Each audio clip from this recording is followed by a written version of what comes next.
Now, here's a game that I would have thought at least 5 or 6 weeks ago would headline the show. Not just one playoff contender potentially, but two. UCLA traveling to the Coliseum to take on the Trojans. This will be Saturday, 3:30 Eastern time on ABC. Now, both teams are trying to bounce back from 2 consecutive losses. UCLA sitting at 6-4, 3-4 overall in the Pac-12. They've lost consecutive games to Arizona, which is forgivable, and Arizona State, which is not forgivable. USC has lost to Washington and Oregon. Pretty good teams, okay? So maybe not the end of the world if you're USC, but still, after starting the season 6-0, man, to have lost 4 of their last 5, think about a loss on Saturday would mean that it'd be the first 3-game losing streak of Lincoln Riley's head coaching career. These two teams mirror each other, except they're the completely opposite. You have a sputtering offense against a sputtering defense. USC's defense, let's start there. Defense coordinator Alex Grinch was dismissed before the game against Oregon, but they still gave up passing touchdowns on the first 2 offensive snaps of 77 and 84 yards against the Ducks. First 2 offensive pass attempts, not 2 snaps. I think it was the first 5 snaps, but you get the point. Not good. UCLA, on the other hand, their offense, they've struggled, man. I mean, to score 10 points against Arizona and then 7 points last week against Arizona State, it's been a real issue. And to think, too, they had 3 consecutive possessions where they're in Arizona State territory that led to 0 points is pretty mind-blowing. So bad offense against bad defense.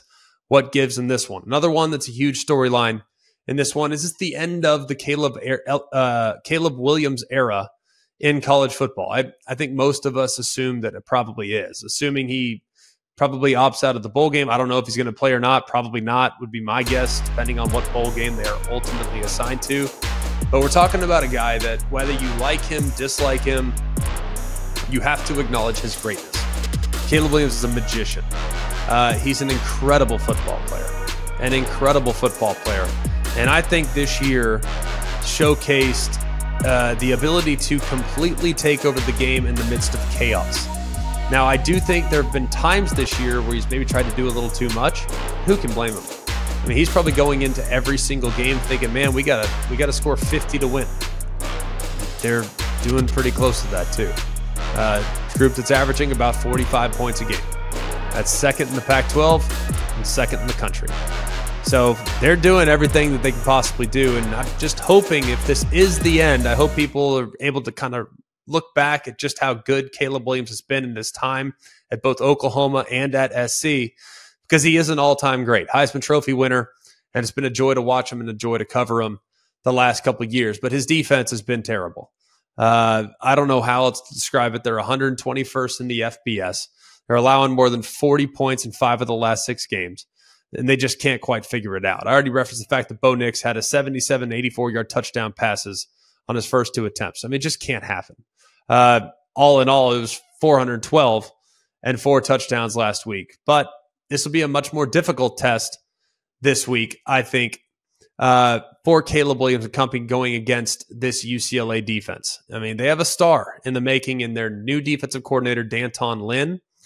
He's really engineered a unit that's one of the best that we've seen, not just in UCLA history, but probably on the entire country.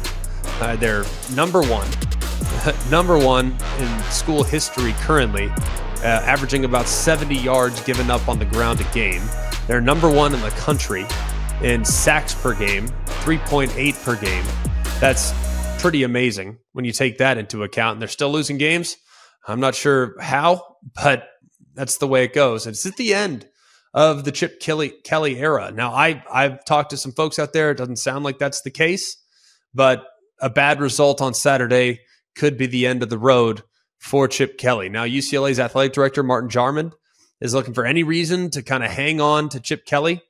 They just extended his contract last year, and maybe a win over SC.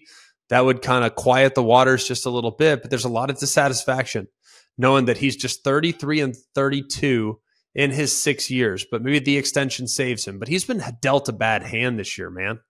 I mean, quarterback injuries are alarming for UCLA at the moment. Dante Moore did not play against Arizona State. It does sound like, according to Chip Kelly, that he was available and practicing on Monday. So far, he's been decent, but has thrown a bunch of picks. That's what true freshmen do.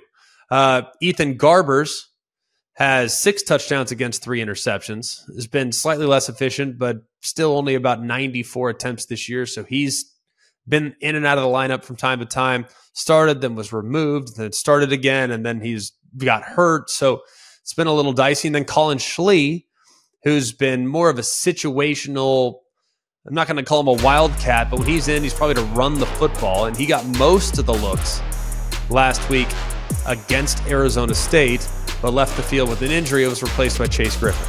So if any of you guys know who's playing quarterback for UCLA, it'd be great information to have. But man, it's hard to feel great about it. But maybe USC's defense is a get-right game. I think USC will ultimately win the game and send Caleb Williams and company out in style. It was not a great season. It was one to forget, but at least maybe they can feel a little bit better about themselves by beating their crosstown rival. I just don't believe in that offense whatsoever that I've seen from UCLA.